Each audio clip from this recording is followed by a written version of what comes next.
Good evening everyone, this Sachin Khare. आज हमें संस्कृति और शिक्षा संबंधी अधिकारों के बारे में पढ़ना है। अर्थात हमें भारतीय संविधान के अनुच्छेद 29 एवं अनुच्छेद 30 का अध्ययन करना है।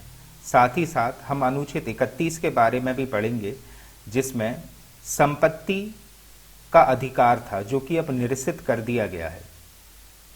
तो अपना अध्ययन शुरू करने से पहले हम थोड़ी देर चर्चा कर लेते हैं भारतीय संस्कृति के बारे में।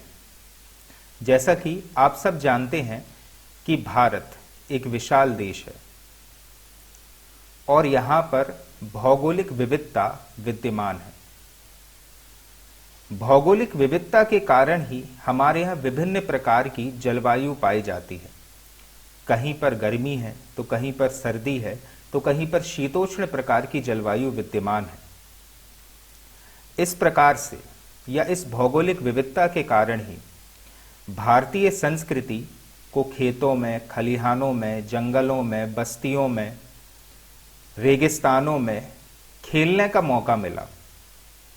और इस कारण से या इस भौगोलिक विविधता के कारण भारतीय संस्कृति ने बहुत सी विविधताओं को अपने अंदर समेट लिया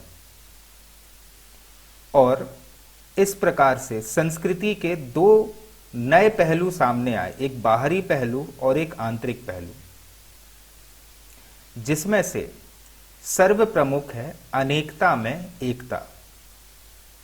और इस अनेकता में एकता की विशेषता को सदा के लिए बनाए रखने हेतु ही संविधान में अनुच्छेद 29 एवं अनुच्छेद 30 का प्रावधान किया गया है। तो आइए समझते हैं हम अनुच्छेद 29 और अनुच्छेद 30 के बारे में कि किस प्रकार से ये दोनों अनुच्छेद भारतीय संस्कृति की अनेकता में एकता की विरासत को बनाकर रखते हैं। चलिए हम शुरुआत करते हैं अपने अध्ययन की संस्कृति और शिक्षा संबंधी अधिकार से। भारत की सांस्कृतिक विविधता को संरक्षित करने के आशय से संविधान के अंतर्गत संस्कृति और शिक्षा संबंधी अधिकार अनुच्छेद 29 व 30 के अंतर्गत 5वें मूल अधिकार के रूप में स्थान दिया गया है।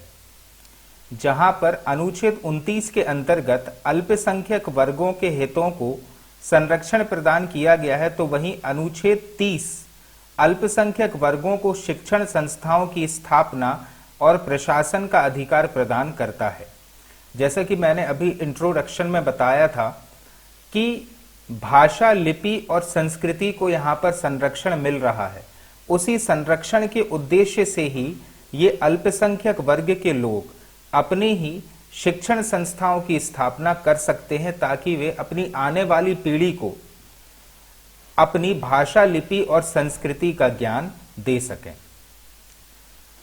अल्पसंख्यक वर्गों के हितों का संरक्षण अनुच्छेद 29(1) के अनुसार भारत के प्रत्येक नागरिक को, जिसकी अपनी विशेष भाषा, लिपि और संस्कृति है, उसे बनाए रखने का अधिकार होगा। जरा इमेजिन करिए, जम्मू कश्मीर से लेकर दक्षिण में कन्याकुमारी तक और पूर्व में गुजरात से लेकर सुदूर पश्चिम में मिजोरम, मणिपुर, नागालैंड, इन क्षेत्रों तक। अगर हम उत्तर, दक्षिण, पूरब और पश्चिम पर फोकस करेंगे तो हर 10 किलोमीटर के दायरे पर भाषा में परिवर्तन आ ही जाता है। चलिए हम अपनी ही भाषा पर फोकस करते हैं, बुंदेलखंडी पर। सागर में जो बुंदेलखंडी भाषा बोली जा रही है उसकी टोन अलग है, और यही बुंदेलखंडी भाषा अगर हम उत्तर प्रदेश में ओरछा या झांसी वाले क्षेत्र में चले जाए तो उसकी टोन बदल जाती है, क्योंकि वो खड़ी बोली से मिक्स हो जाती है और एक नए प्रकार की संस्कृति जन्म ले लेती है। अच्छा, यही बुंदेलखंडी अगर हम ग्वालियर, भिंड, मुरैना वाले क्षेत्र में चले जाएं तो वहां पे भी जो खड़ी बोलियां हैं, ब्रज भाषा है और अवधी भाषा है, उसका मिक्सचर हो जाएगा, तो टोन में अपने आप परिवर्तन आ जाता है, तो एक विशेष प्रकार की भाषा डेवलप हो जाती है। अगर हम अपने आसपास के क्षेत्र पर ही फोकस करें तो बुंदेलखंडी के कई प्रकार के पहलू या कई प्रकार हमको दिखेंगे। अब आप सोचिए, इतना विशाल भारत है, उत्तर दक्षिण पूरब पश्चिम के क्षेत्र में अगर हम प्रति 10 किलोमीटर का दायरा क्रॉस कर रहे हैं तो हमें संस्कृति में भी परिवर्तन देखने को मिलता है, भाषा में भी परिवर्तन देखने को मिलता है। और हर एक व्यक्ति को, चाहे भले वो बहुसंख्यक हो या फिर अल्पसंख्यक हो, वैसे इसमें दिया है अल्पसंख्यक लोगों के लिए, लेकिन कोर्ट ने ये क्लैरिफाई कर दिया है चाहे बहुसंख्यक हो या फिर अल्पसंख्यक हो, हर व्यक्ति को अपनी भाषा, लिपि और संस्कृति संरक्षित रखने का अधिकार है।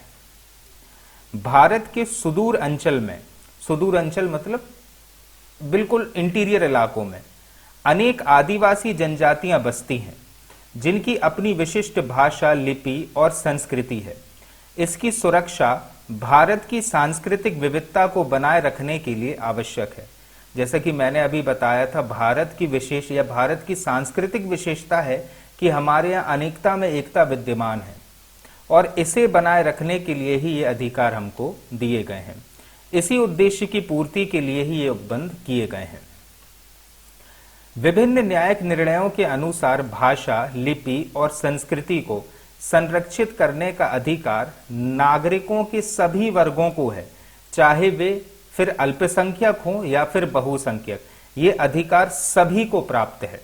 ठीक है, ये डायरेक्टली हमको संविधान में नहीं दिया गया, अनुच्छेद में नहीं दिया गया, लेकिन सुप्रीम कोर्ट ने इस चीज को क्लैरिफाई किया है कि भाषा, लिपि और संस्कृति को संरक्षित रखने का अधिकार नागरिकों के सभी वर्गों को प्राप्त है। अनुच्छेद 29(2) शिक्षण संस्थाओं में प्रवेश के अधिकार के बारे में है। अब इस शब्द को ध्यान रखिए, शिक्षण संस्थाओं में प्रवेश से संबंधित है अनुच्छेद 29(2). इसके अनुसार ऐसी किसी भी शिक्षण संस्था में जो राज्य द्वारा पोषित या राज्य निधि से सहायता प्राप्त है, किसी नागरिक के प्रवेश देने से केवल धर्म, मूल वंश, जाति या भाषा या इनमें से किसी भी आधार पर वंचित नहीं किया जाएगा। तो स्कूल जो एस्टैब्लिश हुए हैं राज्य निधि पर, उनमें किसी भी व्यक्ति को, भले ही वो किसी भी धर्म का हो, किसी भी मूल वंश का हो, किसी भी जाति का हो या किसी भी भाषा का हो, उन्हें एडमिशन देने से रोका नहीं जाएगा। यह अधिकार असीमित है। असीमित का मतलब है कि इसका कोई भी अपवाद नहीं है। इस अधिकार पर अन्य अधिकारों की तरह से संविधान द्वारा कोई बंधन नहीं लगाया गया, अर्थात इसका कोई अपवाद नहीं है। यही कारण है कि चुनावों के समय मतदाताओं को अपील करना वैध है कि उन प्रत्याशियों को ही मत दें जो उनकी विशेष भाषा, लिपि या संस्कृति को बनाए रखने के पक्ष में हो। इसे गैर कानूनी नहीं माना जाएगा।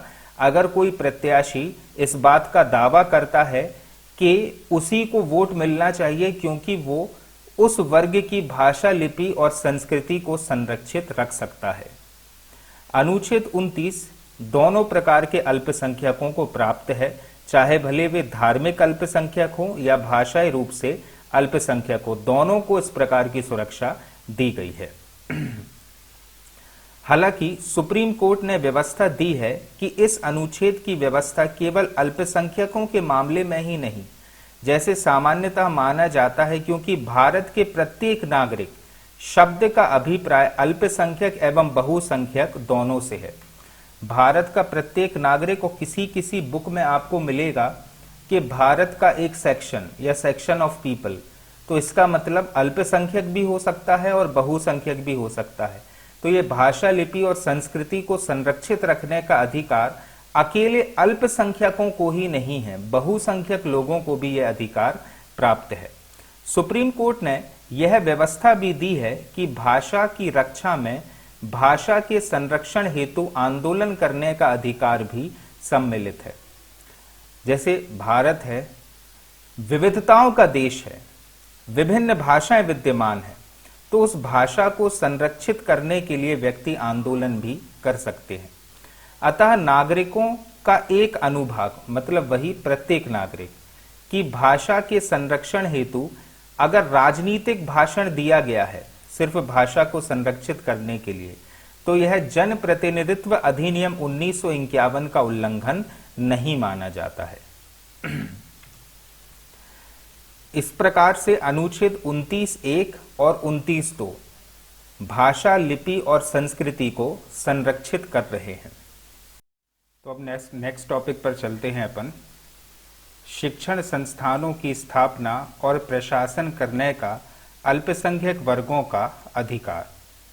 जैसा कि अभी अपन ने भाषा, लिपि और संस्कृति को सुनिश्चित करने का अधिकार पढ़ा था अनुच्छेद 29 के अंतर्गत, अब अपन को पढ़ना है कि उसी अधिकार को और आगे तक संरक्षित करने के लिए ये अल्पसंख्यक वर्ग शिक्षण संस्थानों की स्थापना कर सकते हैं।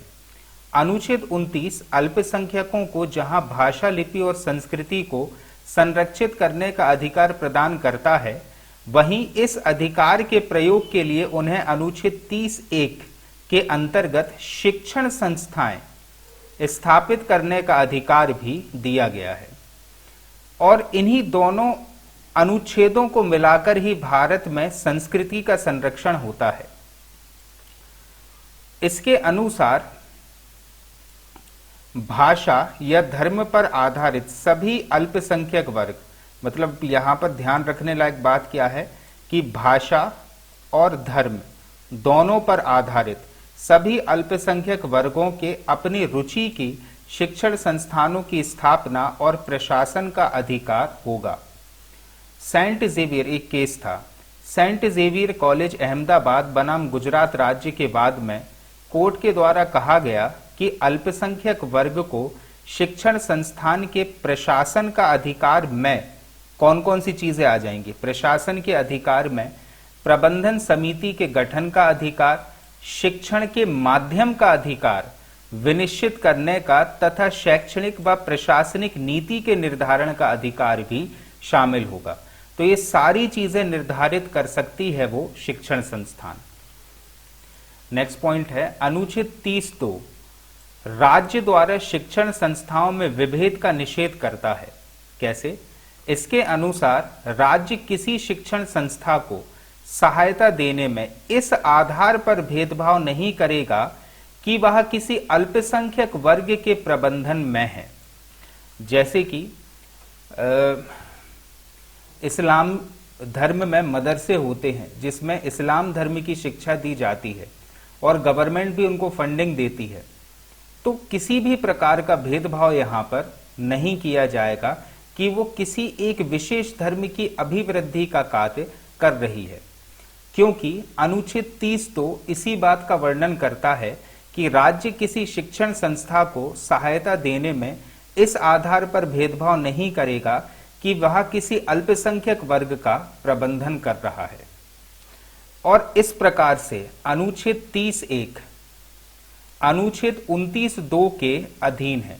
जैसे 30(1) में अपन ने पढ़ा अपने यह अल्पसंख्यक वर्ग जो भाषाई और धर्म के आधार पर अल्पसंख्यक वे अपने हिसाब से शिक्षण संस्थाओं की स्थापना कर सकते हैं। और 29(2) में भी अपन ने कुछ इसी प्रकार की बात पढ़ी थी। एडमिशन के बारे में पढ़ा था कि एडमिशन में किसी भी प्रकार का विभेद नहीं किया जाएगा। इस वजह से अनुच्छेद 30(1) अनुच्छेद 29(2) के अधीन आ जाता है, क्योंकि राज्य पोषित या राज्य निधि से सहायता प्राप्त किसी अल्पसंख्यक शिक्षण संस्था में किसी नागरिक को प्रवेश देने से केवल धर्म, मूल वंश, जाति या भाषा के आधार पर इनकार नहीं किया जाएगा। तो भले ही अनुच्छेद 30(1) के अधीन किसी शिक्षण संस्थान की स्थापना की गई हो, लेकिन अनुच्छेद 29(2) के अधीन ही रहेगी। भले ही वो किसी एक विशेष अल्पसंख्यक वर्ग को बिलोंग करता है, लेकिन एडमिशन सभी लोगों का किया जा सकता है, उसमें किसी भी प्रकार का विभेद नहीं होगा। विशेषतः धर्म, मूल वंश, जाति या भाषा के आधार पर तो विभेद बिल्कुल भी नहीं किया जाएगा। अनुच्छेद 30 द्वारा प्रदत्त अधिकार नागरिकों तथा अनागरिक दोनों को प्राप्त है, जबकि अनुच्छेद 29 द्वारा प्रदान किया गया अधिकार केवल नागरिकों को ही प्राप्त है। अनुच्छेद 30 के अंतर्गत उल्लिखित अधिकार अल्पसंख्यकों को अपने बच्चों को अपनी भाषा में शिक्षा का अधिकार भी प्रदान करता है। तो ये इस प्रकार से अनुच्छेद 30 के द्वारा भी संरक्षण किया जा रहा है भाषा, लिपि और संस्कृति का लेकिन अनुच्छेद 29 से एक स्टेप आगे हो गया है अनुच्छेद 30, क्योंकि इसके अंतर्गत कोई अल्पसंख्यक वर्ग का समूह अपने अनुसार शिक्षण संस्थाओं की भी स्थापना कर पा रहा है, और इस प्रकार से भारतीय संस्कृति की एकता में अनेकता की जो विरासत है वो संरक्षित हो रही है। अब ये अल्पसंख्यक शिक्षण संस्थाएं कितने प्रकार की होती हैं? तो ये अल्पसंख्यक शिक्षण संस्थाएं मुख्य रूप से 3 प्रकार की हैं। राज्य से आर्थिक सहायता एवं मान्यता लेने वाले संस्थान, मतलब ये कुछ ऐसी संस्थाएं हैं जो पूर्ण रूपेण राज्य पर निर्भर करती हैं, राज्य से ही आर्थिक सहायता एवं मान्यता ग्रहण करती हैं। ऐसी संस्थान जो राज्य से मान्यता तो लेती हैं लेकिन उन्हें आर्थिक सहायता प्राप्त नहीं होती। मान्यता तो मिलेगी राज्य से ही, लेकिन किसी भी प्रकार की आर्थिक सहायता राज्य नहीं करेगा। और ऐसी संस्थान जो राज्य से मान्यता या सहायता नहीं लेती। तो ये 3 प्रकार की कैटेगरीज हो गई हैं अल्पसंख्यक शिक्षण संस्थाओं की। पहली कैटेगरी है राज्य से आर्थिक सहायता एवं मान्यता, दोनों चीजें ये शिक्षण संस्था ले रही है। दूसरी कैटेगरी है ऐसी संस्था जो सिर्फ मान्यता लेती है लेकिन आर्थिक सहायता ग्रहण नहीं करती। और तीसरी कैटेगरी में ना तो मान्यता लेगी ना ही आर्थिक सहायता ग्रहण करेगी।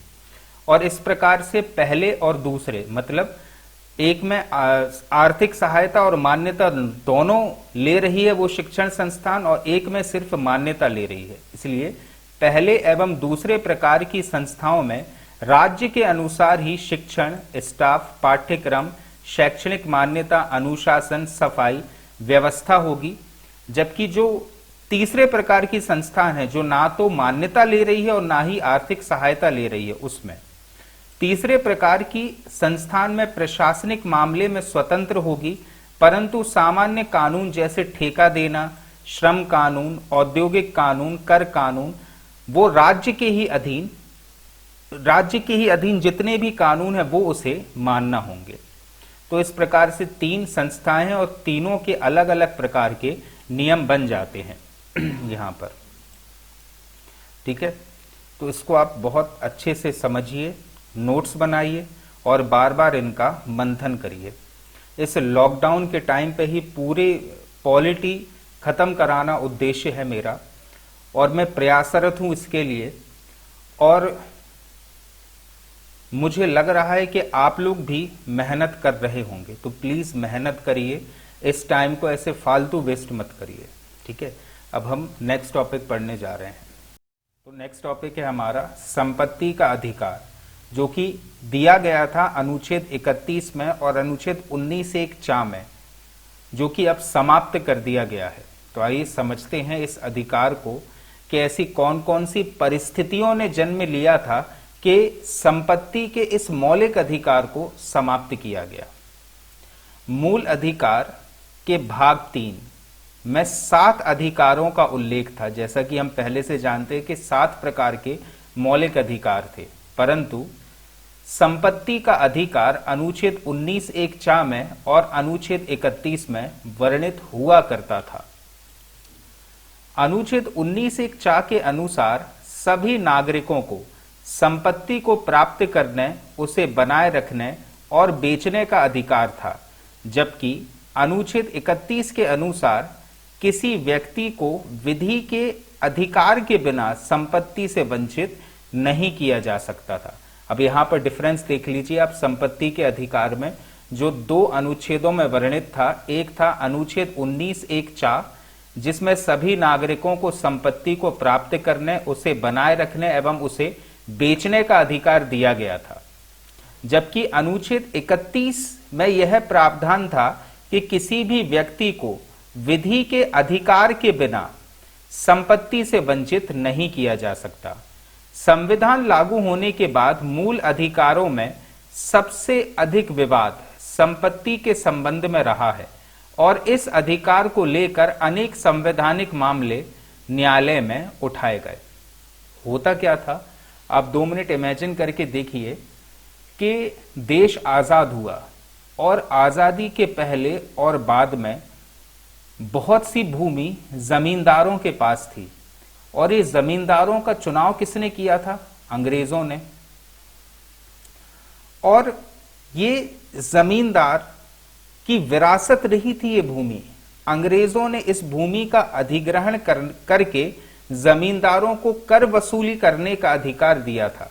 लेकिन जब अंग्रेज भारत को छोड़कर चले गए तब ऐसे जमींदारों के पास हजारों एकड़ भूमि आ गई थी जो उनकी पर्सनल प्रॉपर्टी नहीं थी। उन्हें भी अंग्रेजों ने ही वो भूमि पूरे से नहीं दी थी, उसका रखरखाव करने के लिए ही वह भूमि उन्हें दी गई थी।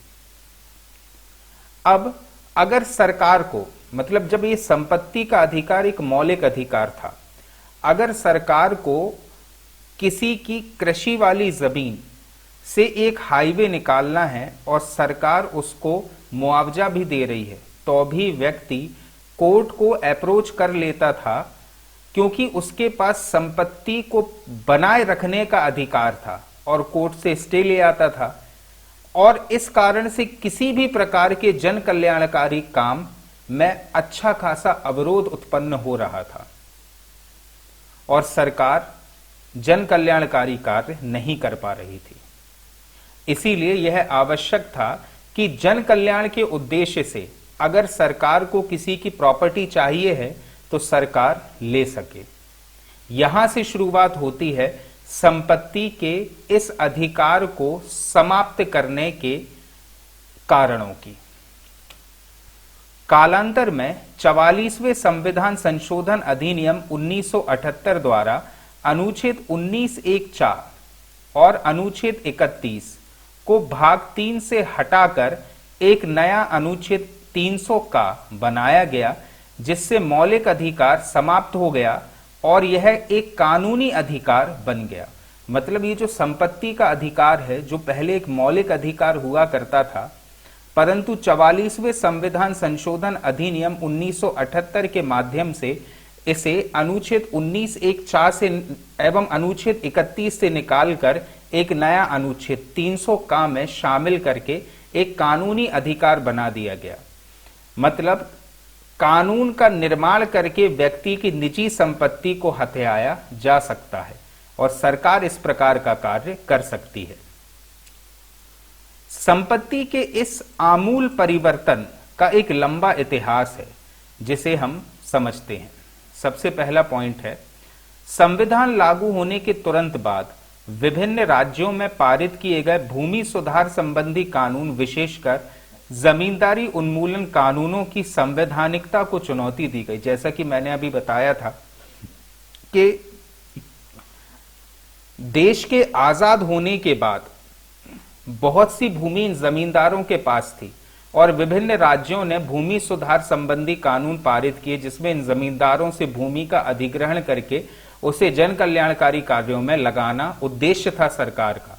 परंतु संपत्ति का अधिकार था एक मौलिक अधिकार, तो ये जमींदार कोर्ट से स्टे लेकर आ जाते थे, जिससे कि जन कल्याणकारी कार्यों में बहुत ज्यादा अवरोध उत्पन्न होता था।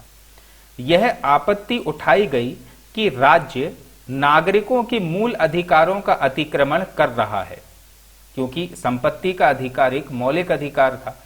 विभिन्न राज्यों के उच्च न्यायालयों ने जमींदारी उन्मूलन अधिनियम को संवैधानिक घोषित किया, किंतु इन निर्णयों के विरुद्ध ये हाईकोर्ट ने कह दिया, उच्च न्यायालय ने कह दिया कि ये संवैधानिक है कि किसी की प्रॉपर्टी सरकार ले रही है।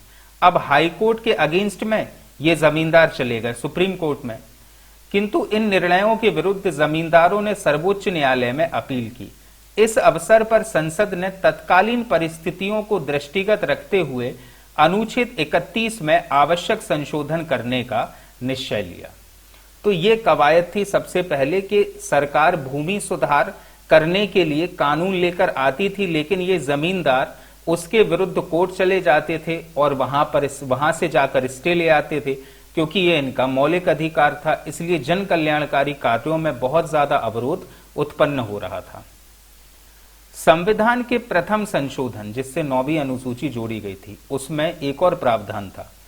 प्रथम संशोधन ने अनुच्छेद 31 में दो नए अनुच्छेद 31 का और 31 खा जोड़ने की व्यवस्था की, ताकि सामाजिक न्याय के पक्ष में बनाई गई विधियों को अन्य मूल अधिकारों से सुरक्षा दी जा सके। दूसरे शब्दों में इन अनुच्छेदों का मुख्य उद्देश्य भूमि सुधार नीतियों को न्यायालय में इस आधार पर चुनौती दिए जाने से बचाना है कि वे संविधान के अनुच्छेद 14 व 19 का अतिक्रमण करते हैं। मतलब ये जो हुआ था ना प्रथम संविधान संशोधन, इसने अनुच्छेद 31 में 2 नए अध्याय जोड़े या 2 नए उप अनुच्छेद जोड़े, 31 का और 31 खा।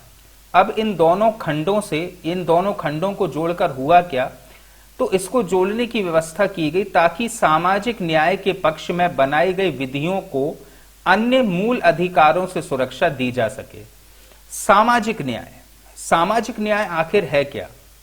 सामाजिक न्याय है कि अगर कोई सी प्रॉपर्टी है, सरकार की प्रॉपर्टी है, तो अगर उसका बंटवारा सभी के लिए बराबर हो तो वो कहलाएगा सामाजिक न्याय। सभी के लिए बराबर हो का तात्पर्य यह है कि फॉर एन एग्जाम्पल सरकार किसी इलाके में पानी का टैंकर भिजवा रही है कि वहां पर सभी लोगों को पानी बराबर मिल जाए, लेकिन एक व्यक्ति जो कि वहां का हो सकता दादा हो, वो उस पानी के टैंकर से सबसे पहले अपने घर में पानी भरवाएगा, फिर पानी दूसरों को मिलेगा। ये सामाजिक न्याय है क्या?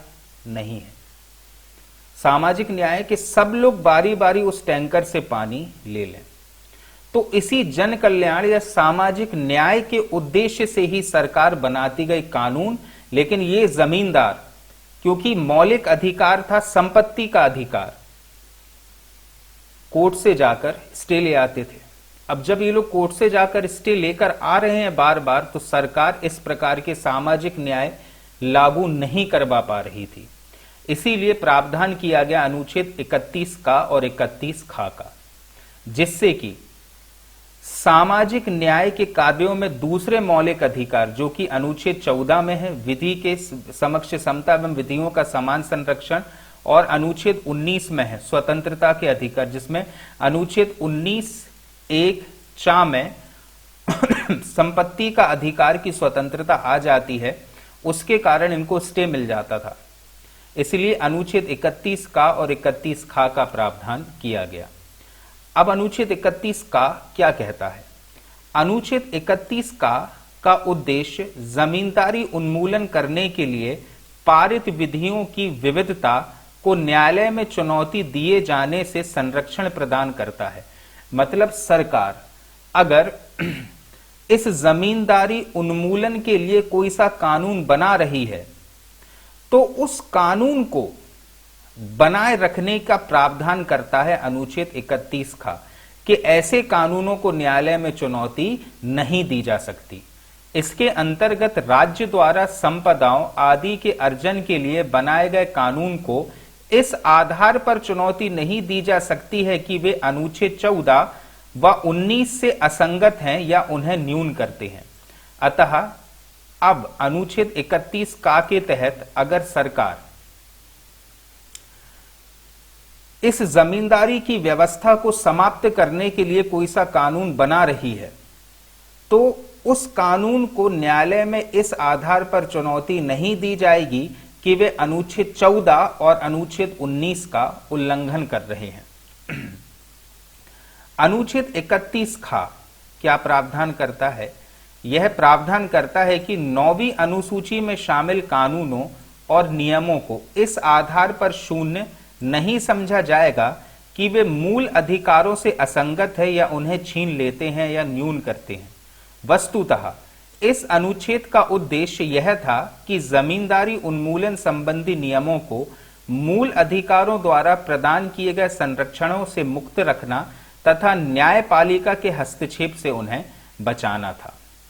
तो इस प्रकार से अनुच्छेद 31 का और 31 खा में यह प्रावधान किया गया कि अगर सरकार जन कल्याण के उद्देश्य से मूल अधिकारों से इतर सामाजिक न्याय की व्यवस्था को लागू रखने के लिए कोई सा कानून बना रही है जिससे इस जमींदारी प्रथा का उन्मूलन हो रहा है, तो उसे मौलिक अधिकारों के संरक्षण से बचाना है और लागू कराना है। यह उद्देश्य था अनुच्छेद 31 का और 31 खा का।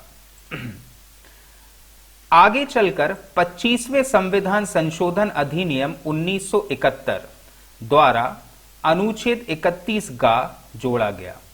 इसके अनुसार अनुच्छेद 39 खा तथा 39 गा, जो कि नीति निर्देशक सिद्धांतों में आ जाता है, जिसमें सामाजिक न्याय की व्यवस्था का उल्लेख किया गया है। अनुच्छेद 39 खा तथा 39 गा में उल्लेखित नीति निर्देशक तत्वों को व्यवहारिक रूप देने के लिए यदि सरकार कोई कानून बनाती है तो उसे इस आधार पर अवैध नहीं माना जाएगा कि वह अनुच्छेद 14, अनुच्छेद 19 और अनुच्छेद 31 के विरुद्ध है।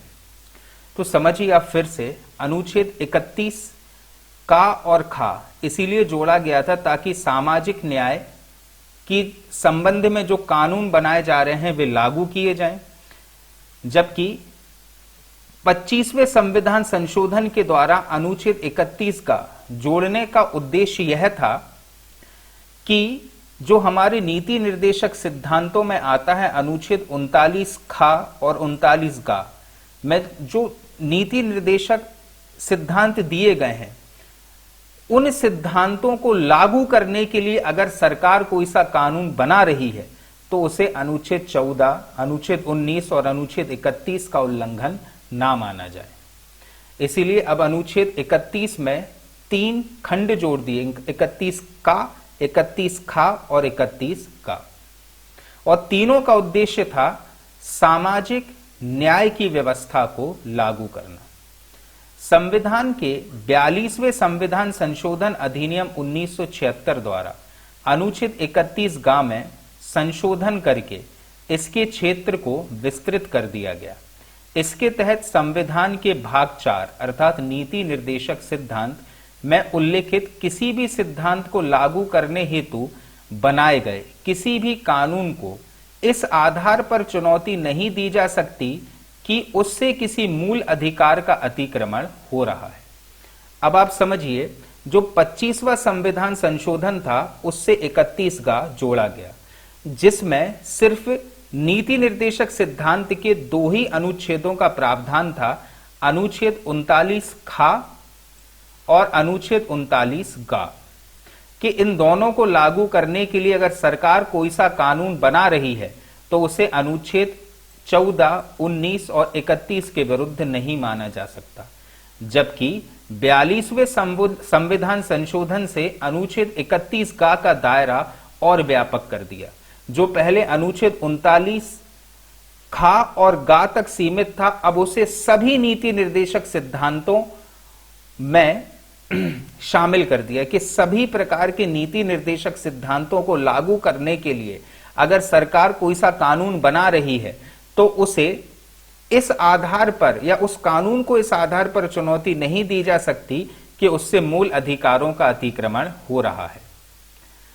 ध्यान देने योग्य बात यह है कि 25वें संविधान संशोधन में यह व्यवस्था सिर्फ एक निर्देशक सिद्धांत सिर्फ अनुच्छेद 39 के विषय में की गई थी, लेकिन 42वें संविधान संशोधन द्वारा यह प्रावधान समस्त नीति निर्देशक सिद्धांतों तक अब विस्तृत कर दिया गया। नेक्स्ट है 1980 में मिनर्वा मिल के मामले में जो केस था, मिनर्वा मिल जो हमने पहले वाले वीडियोस में समझा था, मिनर्वा मिल्स के मामले में सर्वोच्च न्यायालय ने 42वें संशोधन को असंवैधानिक घोषित कर दिया। जो अपन ने अभी पढ़ा 42वें संविधान संशोधन में जिसके तहत 31 गा का दायरा बढ़ा दिया था, उसे असंवैधानिक घोषित कर दिया गया। वर्तमान स्थिति यह है कि संसद किसी भी संपत्ति को केवल अनुच्छेद 39 खा और 39 गा में वर्णित नीति निर्देशक सिद्धांतों को कार्यान्वित करने के लिए ही हस्तगत कर सकती है और नागरिक ऐसे हस्तगत को मूल अधिकार के नाम पर चुनौती नहीं दे सकते। तो ये भी समझिएगा आप कि जो मिनर्वा मिल वाला केस था उसमें सुप्रीम कोर्ट ने इस 42वें संविधान संशोधन को असंवैधानिक घोषित कर दिया। इसलिए वर्तमान स्थिति अब ये आ गई है कि अगर किसी की प्रॉपर्टी ली जा रही है तो उसके सिर्फ दो आधार है, वो है अनुच्छेद 39 खा और 39 गा, जो कि नीति निर्देशक सिद्धांत है। अर्थात सिर्फ इसी नीति निर्देशक सिद्धांत को लागू करने के उद्देश्य से ही कानून बनाकर किसी की प्रॉपर्टी को लिया जा सकता है।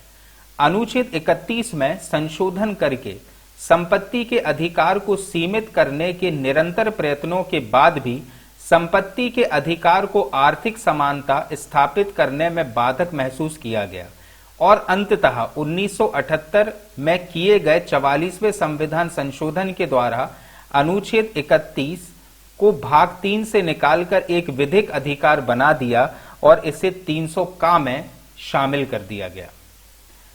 इस प्रकार से संपत्ति के अधिकार को मूल अधिकार की श्रेणी से निकाल लेने का परिणाम यह है कि बहुत आसानी से केवल एक कानून का निर्माण करके किसी भी व्यक्तिगत संपत्ति को बिना किसी शर्त के सरकार ले सकती है।